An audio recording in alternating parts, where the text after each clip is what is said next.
How many SLAs do you have? I mean, from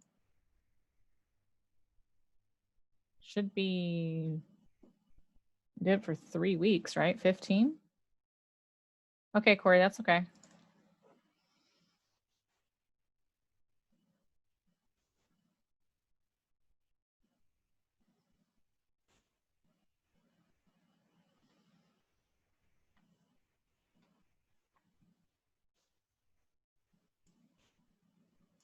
You just have to pick one to talk about though, or two maybe if you want to do two.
I don't know what is wrong with my computer right now.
Oh my gosh, why is my computer doing this? It keeps shutting down before I save this thing.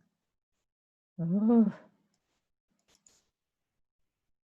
My computer is too tired.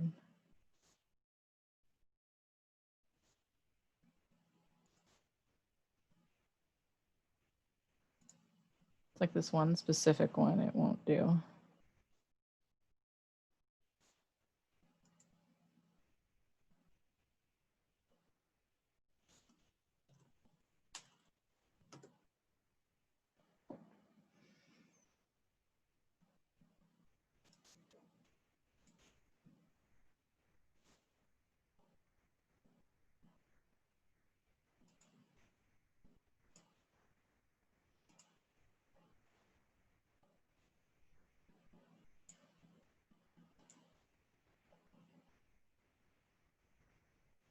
Oh my gosh. Okay.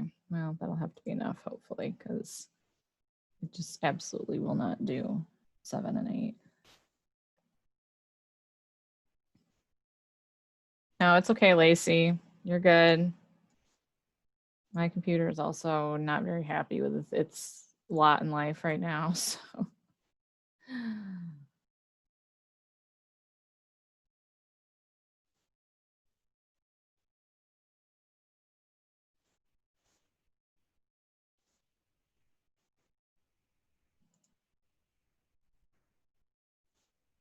Okay, so let's go ahead and get started. I know that not everybody's here, but hopefully they will be here. So please, let's turn on our cameras so that we can begin.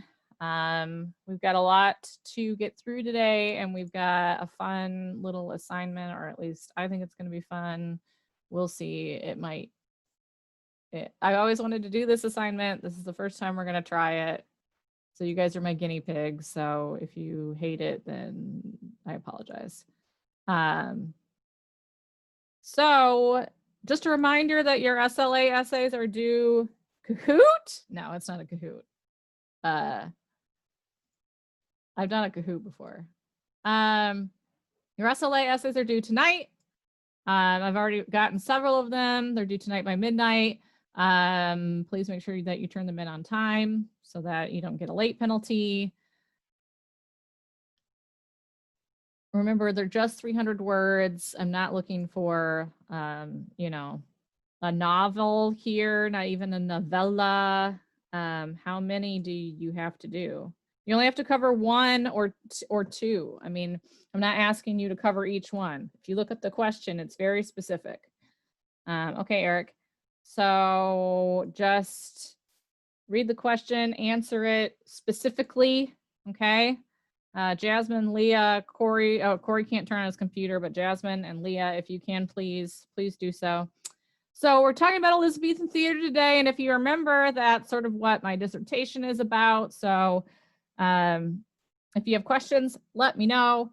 I will probably be able to answer them for you because I know way too much about all of this historical period. So just a quick refresh, or give you 2 minutes.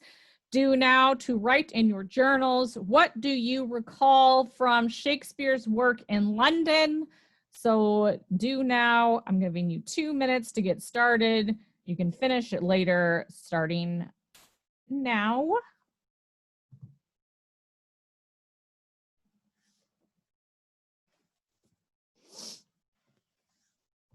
Then you can talk about how you don't remember anything, or you can talk about what you do know about Shakespeare, Jermaine.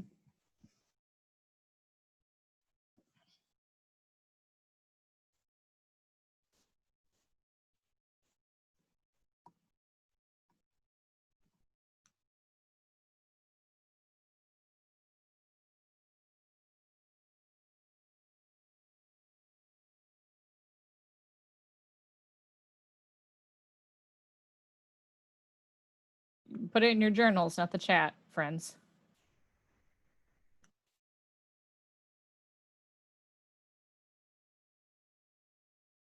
You're right, though, but. No, you're supposed to put it in your journal that you're going to keep for every class, and then you're going to turn it in every 2 weeks.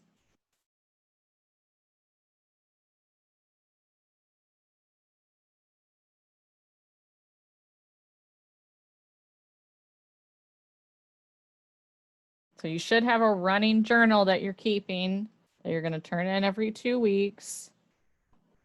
And the do nows are your journal entries for each class. Saeed, turn on your computer, turn off your music. It's class time. Yes, you will be turning them in every 2 weeks.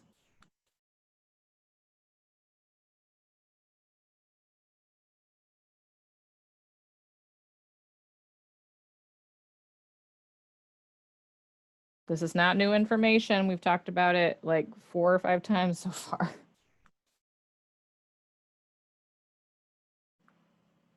You'll have to compile them.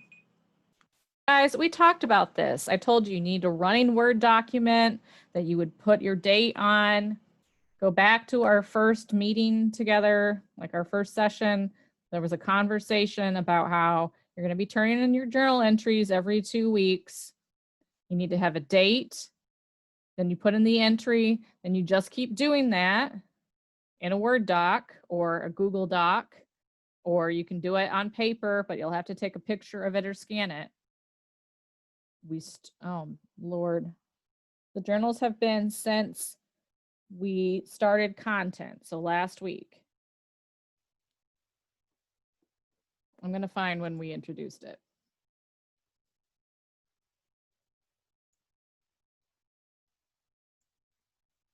Okay, so MYP Theater 2, we had this conversation during SLA. And right here, create a Word document that will be your theater journal. When we go back in person, we'll transition to a regular notebook. This was before I found out that it will never be, Lacey, you need to put it in your theater journal. You'll turn this in every other week. Can you see this? Am I sharing this? This was from SLA. Okay. So that's how long ago we talked about it. This is not new information. All right, we need to get to Shakespeare now. Okay, so when we get to Elizabeth I, by the time we get to Shakespeare in London, there's a little bit of lead up to this that we have to cover, and that's primarily Henry VIII, okay? So Henry VIII, if you know anything about Henry VIII, he had 6 wives, right? And he actually created the Anglican Church because, well, not at one time. He actually created the Anglican Church because the Catholic Church would not give him permission to get divorced. So he wanted to divorce his first wife, and they would not give him permission to get divorced. And so he broke off with the Catholic Church and created the Anglican Church, which is the official church of England. And the Anglican Church says that the head of the English government, or the English king or queen, is the head of the Anglican Church. So basically, he can make up the rules as to what is allowed. So there's actually a song about this for Henry VIII, that his wives were divorced, beheaded, and died, divorced, beheaded, survived. So he divorces his first wife. He has the second one executed. The third one dies in childbirth, I believe. Then he divorces his fourth wife, beheads his fifth wife, and the sixth one actually outlives him. So one of his daughters with his second wife, right? Elizabeth I, she becomes queen, okay? And she is the queen when Shakespeare is in London, right? So right now we have Queen Elizabeth II, right? But this was Elizabeth I, also known as the Virgin Queen. She was beloved by her subjects. I mean, they adored her. So, some rules about the Elizabethan stage. First of all, you could not have any female actors on stage. Wasn't allowed. All of the parts had to be played by men or young boys. So, like for Romeo and Juliet, Juliet would usually be played by a young teenaged boy. You are not allowed to have biblical figures on stage. Now, this is because this parting from the Catholic Church was fairly new, and Catholicism was supposed to be outlawed in England, but there were still a lot of people who were sort of secretly practicing Catholics. And so Elizabeth, wisely, in order to try to avoid any more Yeah, it is. You're right, Jermaine. But in order to try to avoid any more sort of conflict over what was going on religiously, just says, let's just avoid that by not allowing them to have biblical figures on stage. So no religious figures at all. We have public and private theaters. Public theaters, like the Globe, like where Shakespeare performed, were actually quite affordable. It was like a penny to go to the cheapest seats. And so as a result, we know that Shakespeare's plays written for the public theaters were written to appeal to all types of audiences.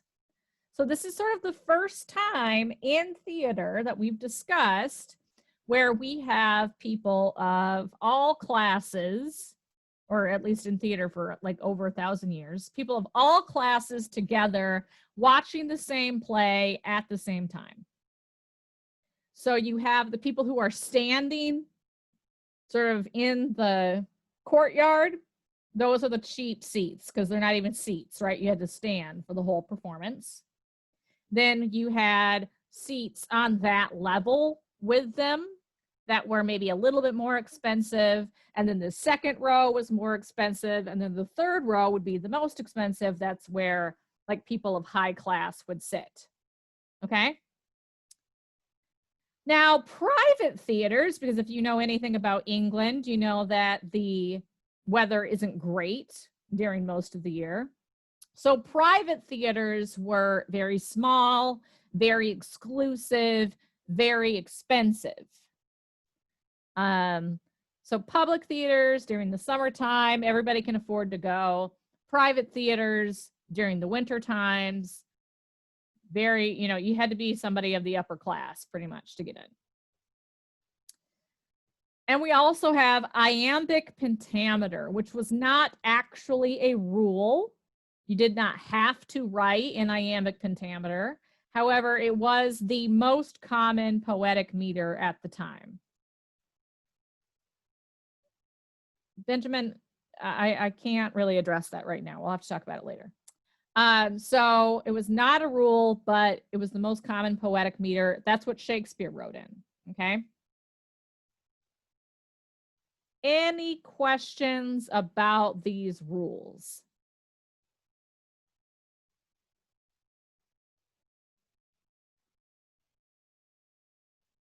No?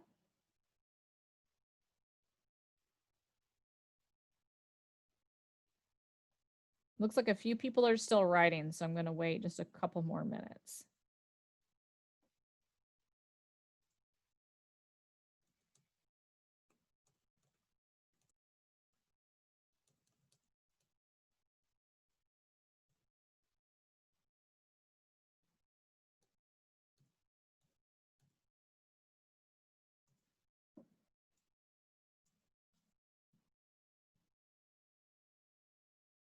Is anybody still taking notes? Okay, guys, I can't talk about the SLA right now. We're not talking about SLA. We're talking about this lesson, okay?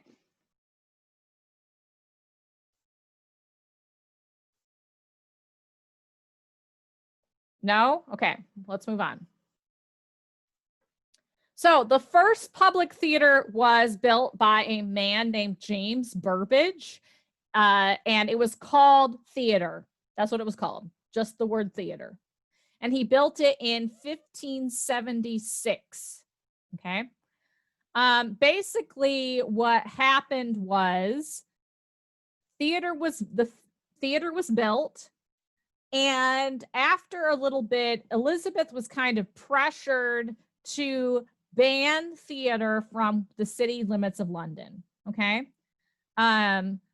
And so she had to do it. She caved to that pressure. And so she banned theater from the city limits of London. So what they did was they literally went across the river, because the only thing that separated, like that was sort of the boundary of the city of London, was the river. They just took everything across the river and they rebuilt a theater from the lumber that had been used And that's what they used to build the Globe. So it was theater. They banned theater in the city limits of London. They take the theater down, they take it across the river, and they rebuild it. And that's now the Globe Theater. We do not have the actual foundation of the Globe. They thought that they had found it at one point, but they had not. What they had found was the foundation for the next theater that got built, which is called the Rose.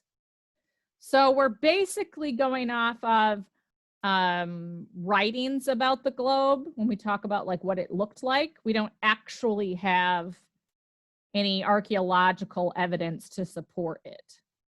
Okay.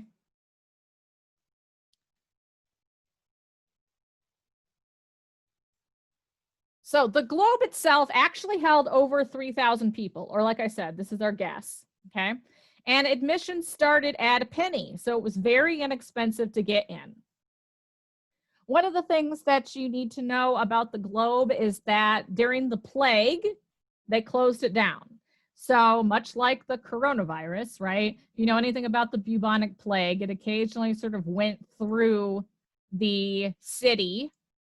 And the last thing that you want, just like now, is to have a bunch of people, 3,000 people crammed into a theater watching a show all together. And especially then when they didn't really, you know, understand hygiene or anything about medicine. So they had to close it down.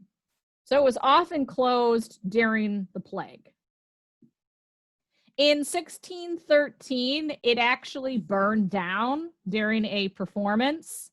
They were firing off a cannon shot for a war scene, and it caught the roof on fire and the whole structure burned to the ground.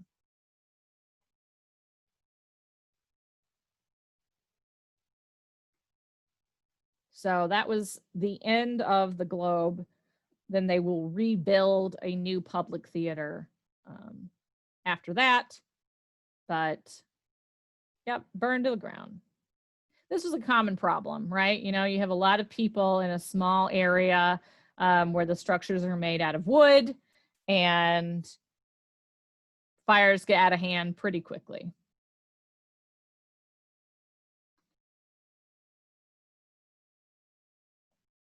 Is anybody still writing? Okay. So the Globe used very minimal scenery. They really could not do that as far as what we consider scenery. They kind of had to just have the audience use their imagination. So what they did do would be to use backdrops when they could. So they would use tapestries to sort of give a feeling for the type of play that was going to be done that day. And they would use props.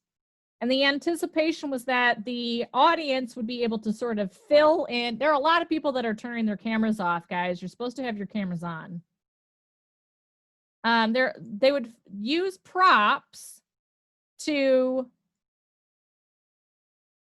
sort of fill in what the audience needed to know. And so, for instance, they might bring a singular sapling on stage and set it down and then tell the audience that we're in a forest, right? And so the audience then, they see the one tree, they use their imagination to fill in the rest. Okay? And they also had special effects. They used smoke. They used a thing called a thunder run, which is when you would basically take like a cannonball and sort of roll it down this thing that looks sort of like a gutter in a bowling alley to make it make like a thunder sound. And they used trap doors, so you could have characters come up from the bottom of the stage as if they were going like coming up from, you know, like a tower, or from hell, or descending into hell, or going down into a cave. You could use it for all sorts of things.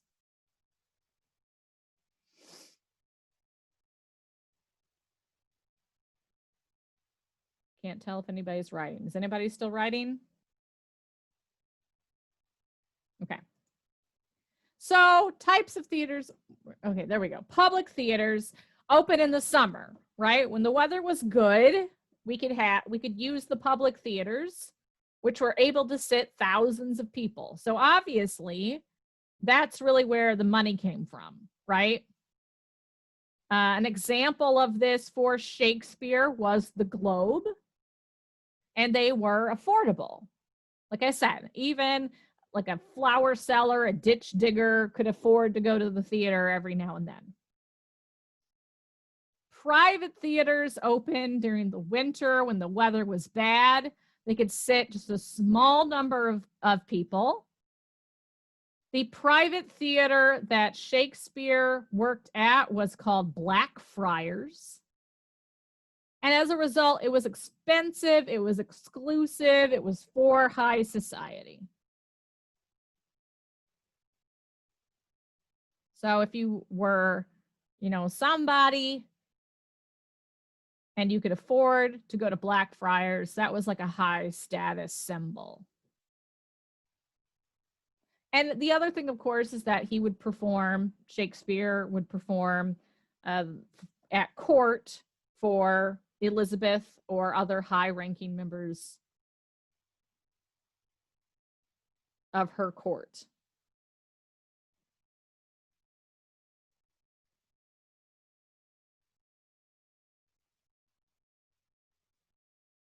Any questions about this? Pretty clear differences between the two, right?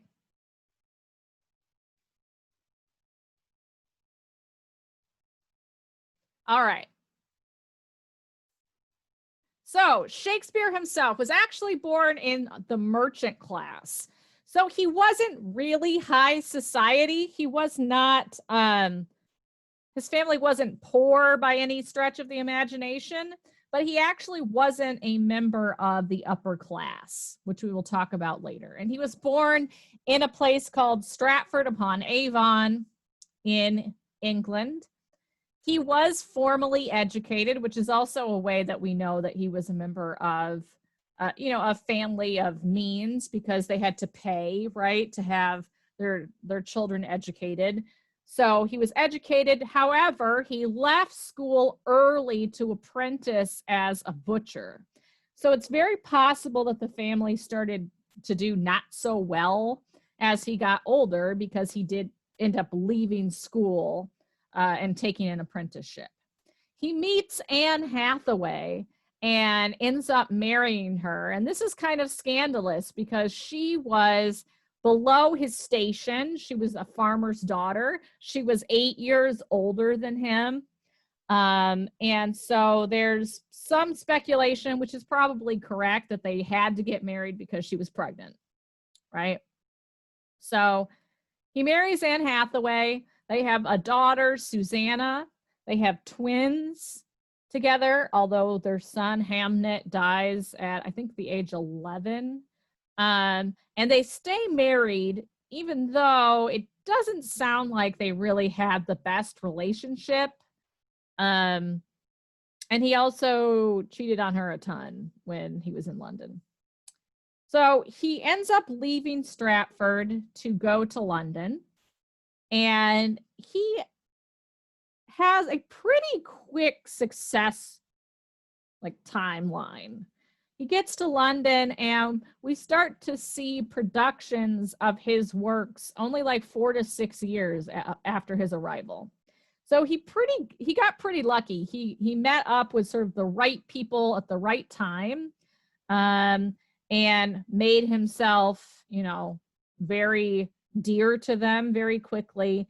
And this is one of the sort of clues that tells us that Shakespeare wasn't just a good playwright, but he was also a very good businessman.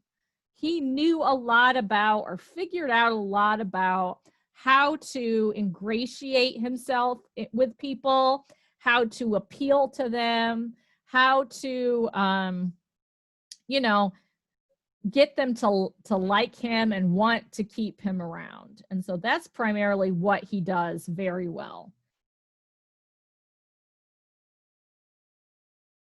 He writes 3 different types of plays. The first are that we call historical plays. So if you look at some of his plays, you'll see that they're actually based on real rulers of England. Now, the stories are fictionalized, and they were all written to sort of promote whoever was in charge. So he's going to promote the family of Elizabeth I because she is the queen, right? So they're all written in that type of perspective where he's promoting her family. Tragedies, which we've already discussed, we know what constitutes a tragedy, and comedies. His plays were written in iambic pentameter, which is a poetic meter that features 5 pairs of iambs. And an iamb is a pair of syllables. So their regular iambic pentameter is 10 syllables a line. Now, something sort of important happens. Elizabeth I, she never marries. She never has an heir. So when she dies, the throne actually gets passed to her cousin, James I, who was from Scotland. And when James I inherits the throne, the plague is actually sort of going through the city of London. So he doesn't go to the city right away. He sort of hangs out in one of the country palaces. And so Shakespeare comes up with this idea that he is going to take their company and go to James. And he basically goes to James and says, hey, we were the official sort of company under Elizabeth I. And, you know, we want to perform for you. I even wrote a play for you. And that play was Macbeth. Macbeth, is the only play that Shakespeare wrote that takes place in Scotland, where James was from. And it also is full of this occult imagery, witches and magic, and that's stuff that James was like super into, okay? So again, he's very smart. He's like, let's go to the king because he can't come to London. Let's take a play that I've written basically just for him. And as a result, James is like, you guys are amazing. I'm going to be your patron. Now you're going to be known as the King's Men. So again, smart businessman, right? Takes advantage of this time, gets to James before anybody else can. Very super smart, makes some good deals.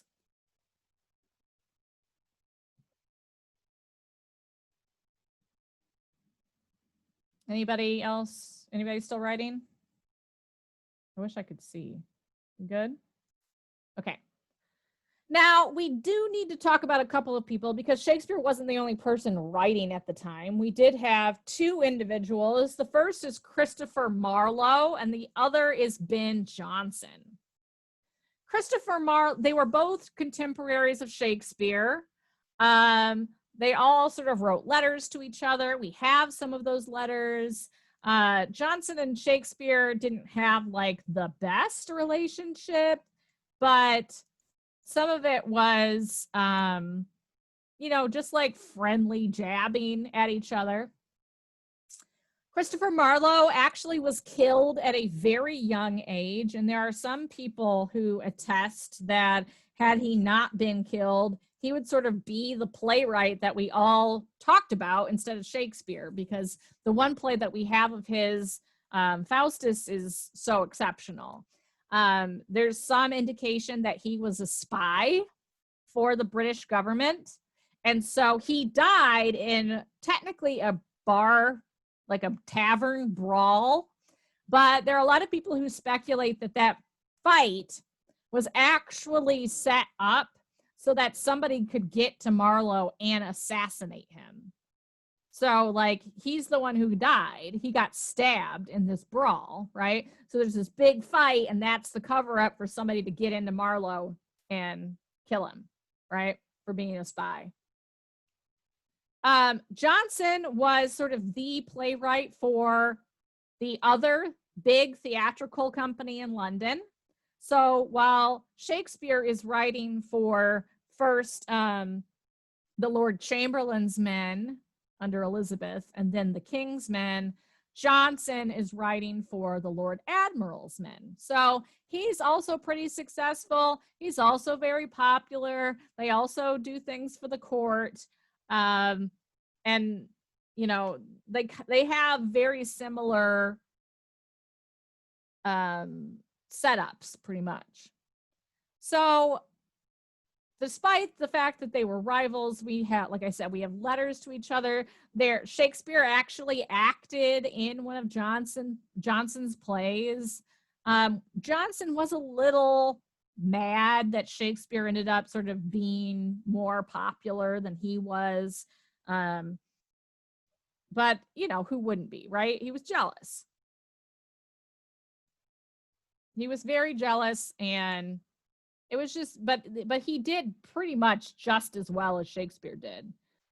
It's just that he wasn't sort of the one that historians picked to be the playwright that we all follow.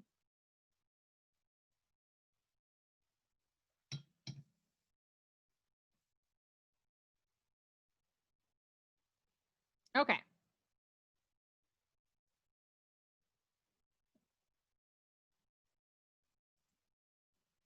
So we have Elizabeth and we have James I.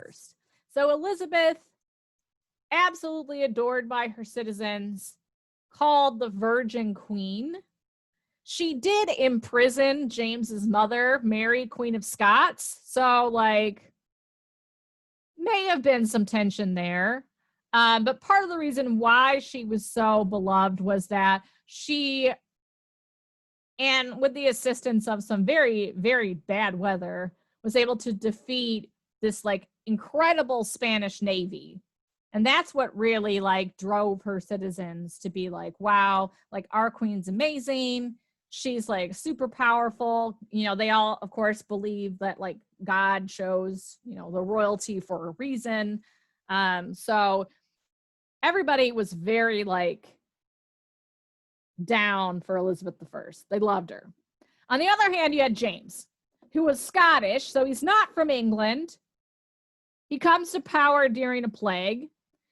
He was unchallenged for the throne, which could have been a problem because Elizabeth didn't have any direct successors, but nobody came forward to say like, no, I should really be the king.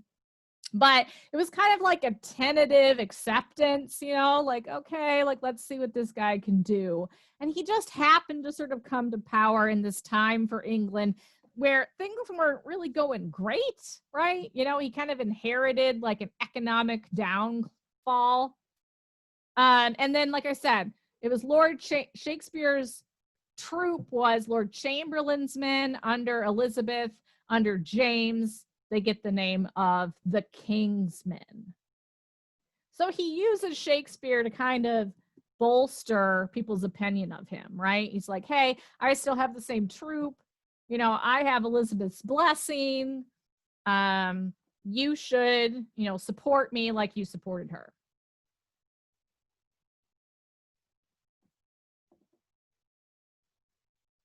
Okay. So what happens next? James I is succeeded by Charles I.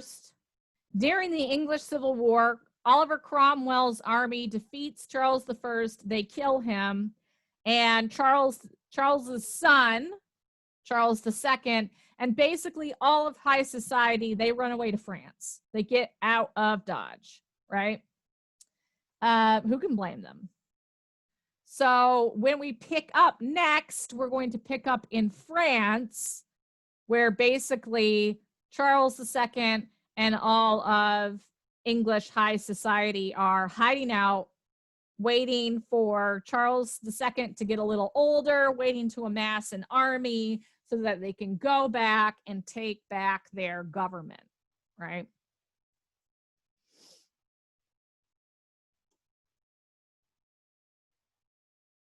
So that's sort of a lead in to what we're going to talk about next time.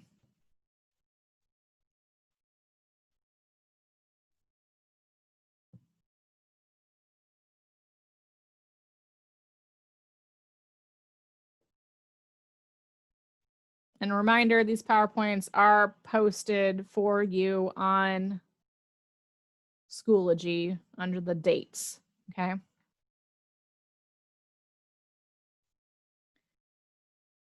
So I am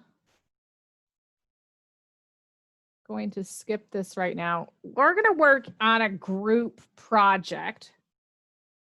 And I want you're going to each be given a song. And I picked songs that should be fairly well known, that have been Shakespeareized into sonnets. So in groups, your assignment is try to figure out what pop song this is. Okay. So let's do one together. Let me grab one and we'll do it together, and then you guys will do the rest separately. Let me see which one. Probably going to open it.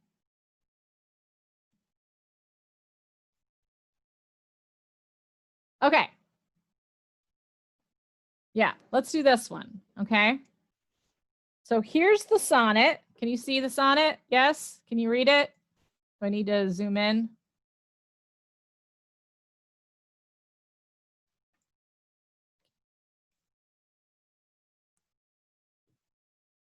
Can we see it? Yes or no? Okay. So it says, I feel not like myself when I awake, but nearer to that puffy poet skilled.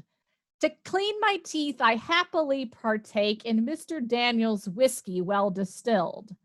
I'll hither nor return until the morn, and make the time till then with pleasure filled. We'll have each gorgeous garment of ours worn, each toenail painted, and each bottle swilled.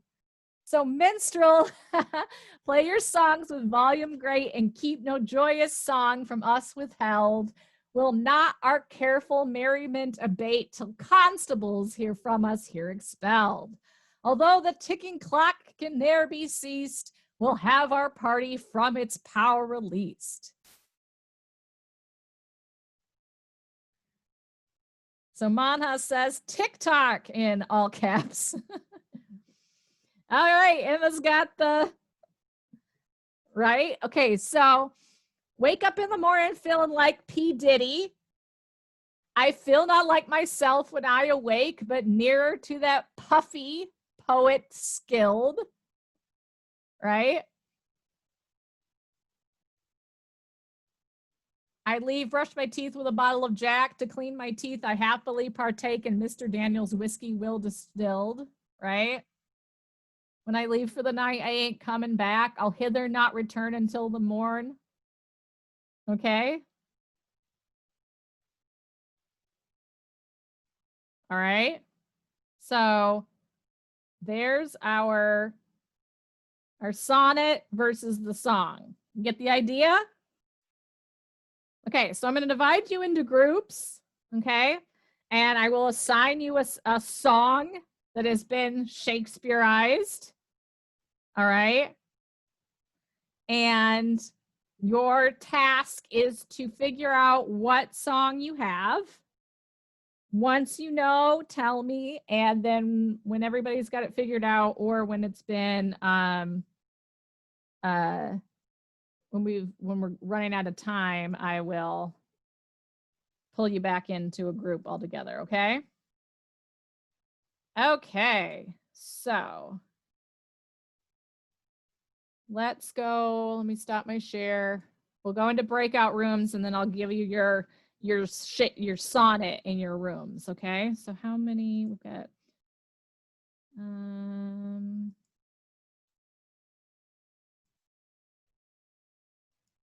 I have 6? Yeah, I've got 6. Okay. Let me.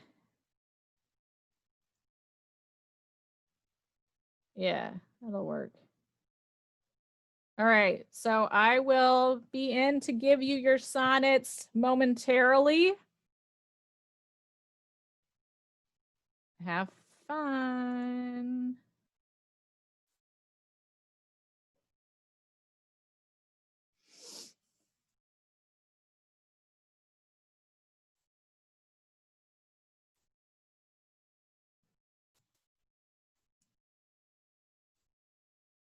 No.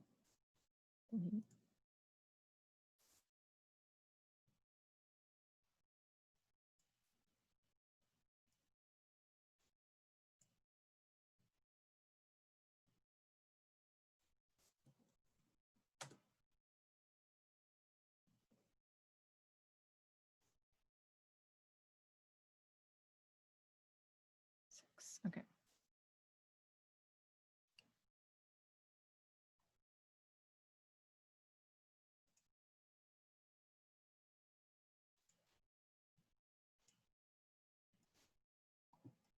Okay. Hello, everyone. Here is your sonnet. Corey, are you here? I know that your camera can't be on. Yeah, I'm here. Okay, cool. All right. So let me get you your sonnet.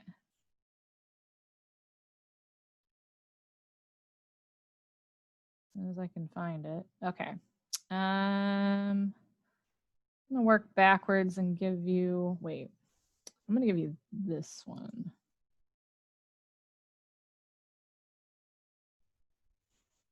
Okay. So make sure you guys can download that. You've got Sonnet 1. And I will be back. Okay. Enjoy. Hello, everyone. I'm going to send you your sonnet now. Okay. So you are going to get Sonnet 2.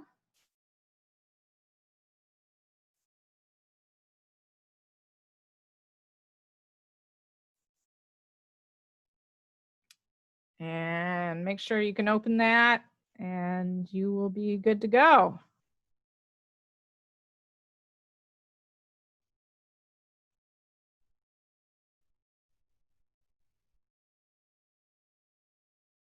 All right. Let me know if you need any help. All right. Hello. Hello. Hello. Everybody here? I'm going to give you your sonnet now. You're going to get sonnet number 3. So I'm going to send that file in the chat, okay?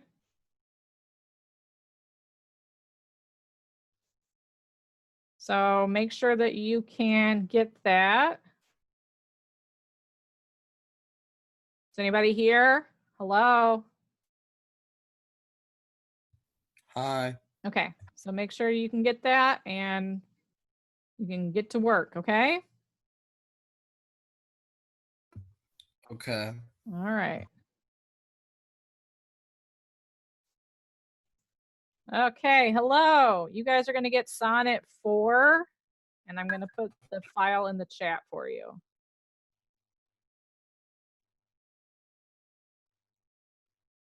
So there's that for you. And let me know if you have any questions.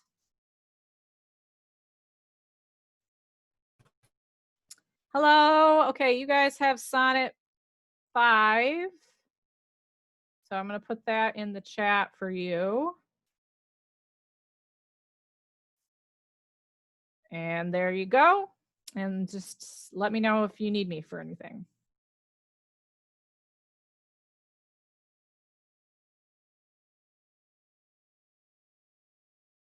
Guys, hello. Here is your sonnet.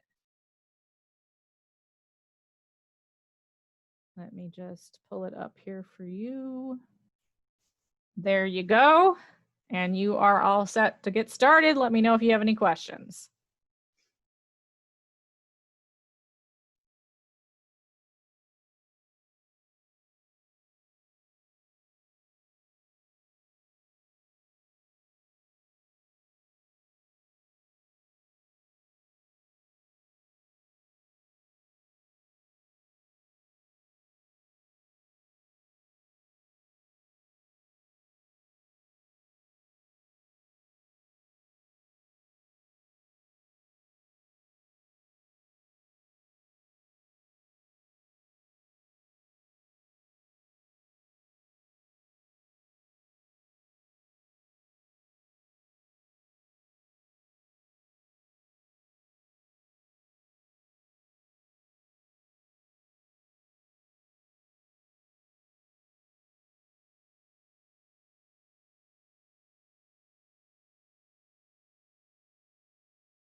What's up?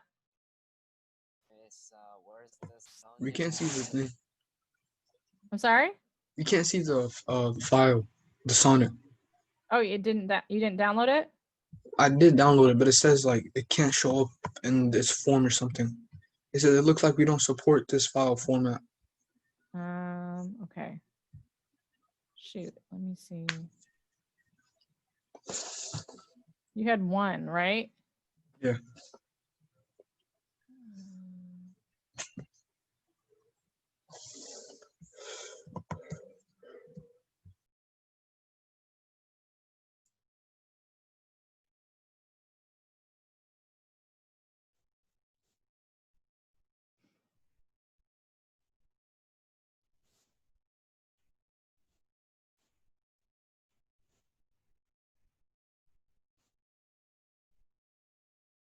Okay, let's try this.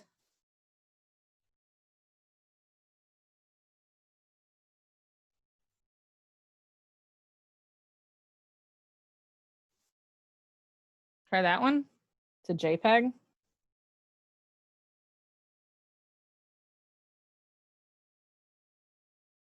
that work? Yeah? I can't hear you, so. Yeah, I see it. Okay, all right. Hello, what's up?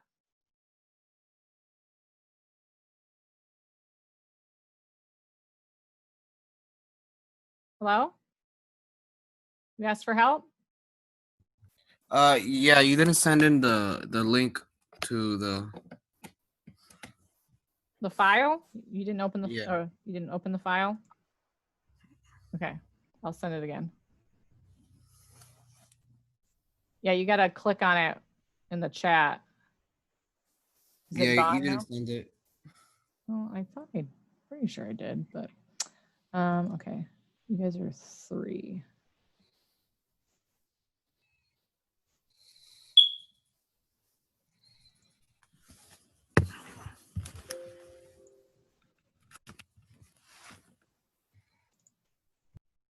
Okay, let me send it now.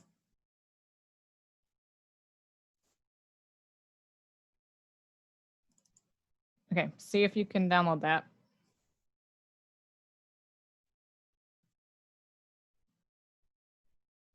Do you see it?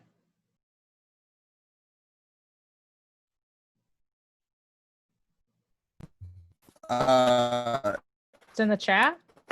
In the chat, because I don't see it in this chat, the Zoom chat. You don't see it in the Zoom chat right now. That it should be. No, I don't. I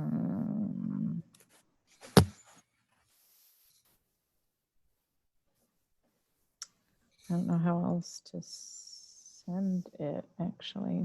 I guess I can upload it to my drive really quick.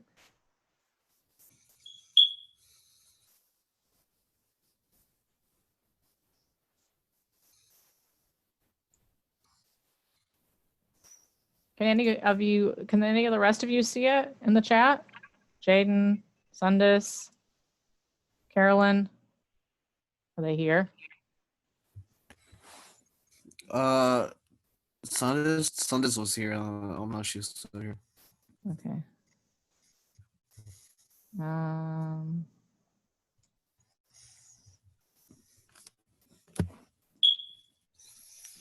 Okay.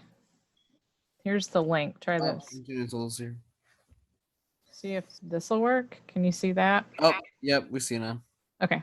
All right. Hello, what's going on?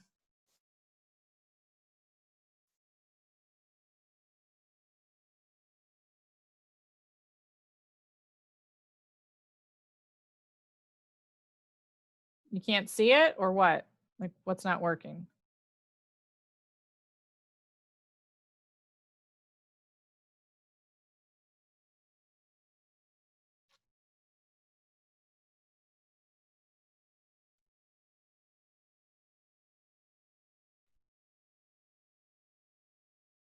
Okay.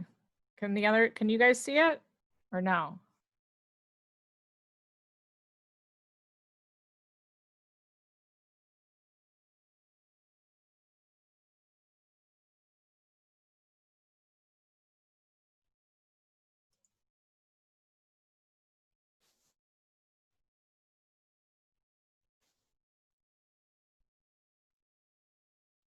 Eric, Saeed, I know your guys' mics work, so can you talk to me?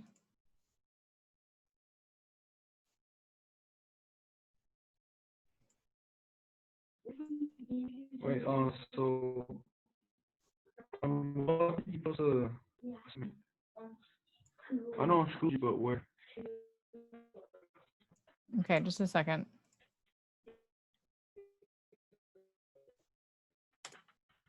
See if can you open it there?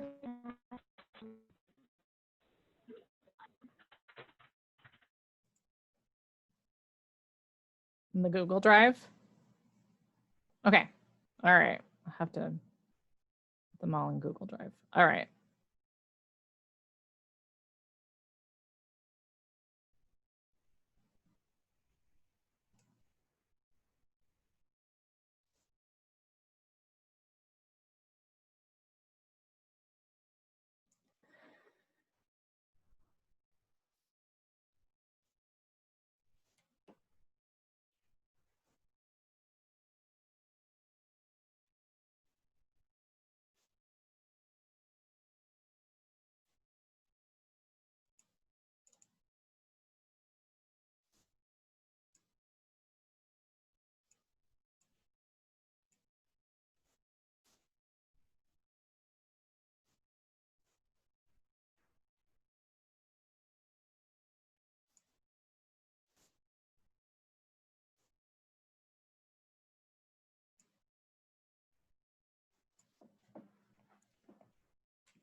Okay, let's see. Still waiting on a few people. I know some people, okay. If you didn't get your sonnet, you kind of need to talk to me and let me know. because I can't just like assume that you didn't get it. Who got theirs? Who figured it out?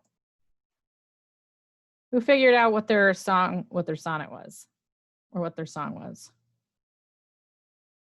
Any group successfully completed or no?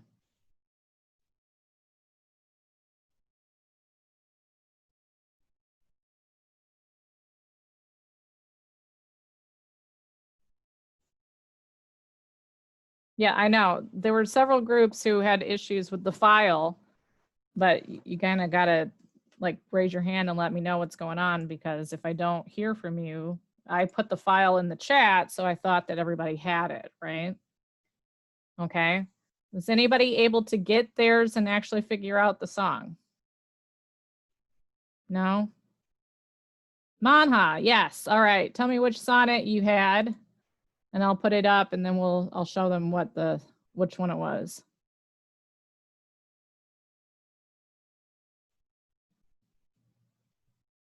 Okay, so they had What Do You Mean by Justin Bieber. Excellent. Which was sonnet, I think it's 2, right? Yes, it was. Okay, so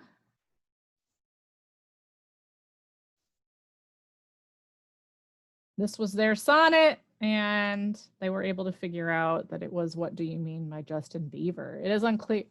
Please clarify for me what thou purport when thou dost nod assent, when I know in thy mind thou wouldst be professing well thy genuine dissent. Right?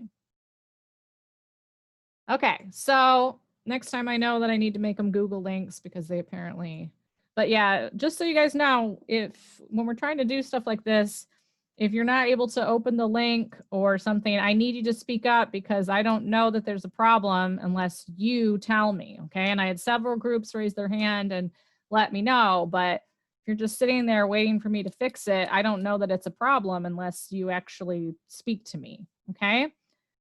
Okay, so you have your SLA essay due tonight by midnight. Please make sure to do that. All right. We do not have we don't have an exit ticket for today. All right. So you're just making sure that you get your SLA essay turned in by midnight tonight. Now the essays, if you click on, and I'm going to show you one more time because there seems to be some confusion. If you click on the SLA essay, the question is write a 300-word essay based on the following prompt. Okay. And I'm going to put this in the chat so you can think about it. Okay.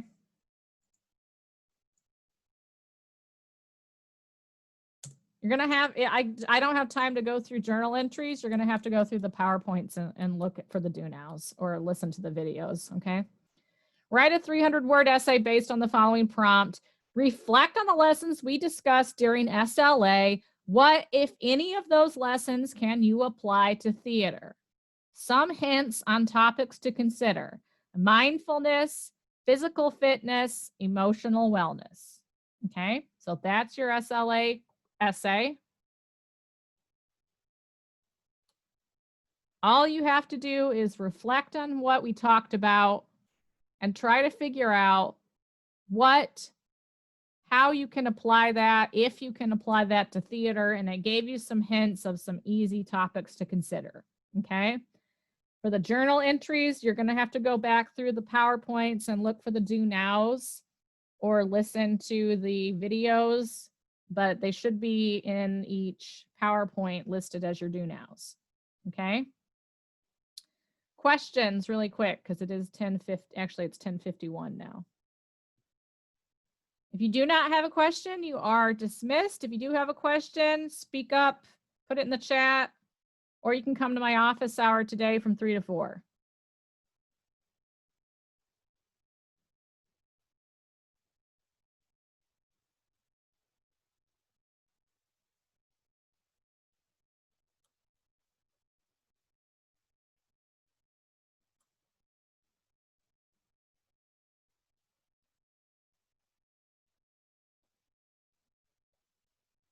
Corey, Carolyn, Manha, anything I can help you guys with?